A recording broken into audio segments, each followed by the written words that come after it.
Alors, on est toujours sur le trou numéro 12 là, de l'Abu Dhabi Golf Club, ce petit par 3 avec de l'eau.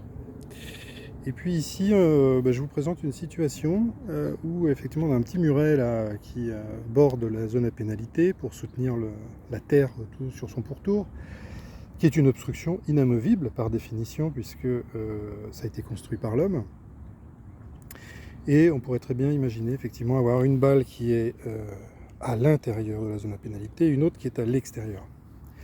On pourrait imaginer un joueur gaucher qui demande un dégagement pour son stance, puisqu'il devrait se tenir vraisemblablement en partie sur les pierres pour jouer, dans un cas comme dans l'autre.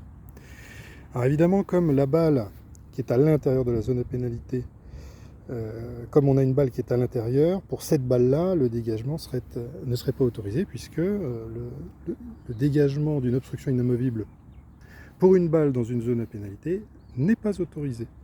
En revanche, le dégagement pourrait être autorisé pour la balle qui est à l'extérieur. Cependant, le comité, ici pour le World Amateur Team Championship, a décidé de déclarer les murets, tous les murets qui bordent les zones à pénalité, comme des parties intégrantes du parcours. Ce qui fait que le dégagement ne sera jamais autorisé dans ce genre de situation.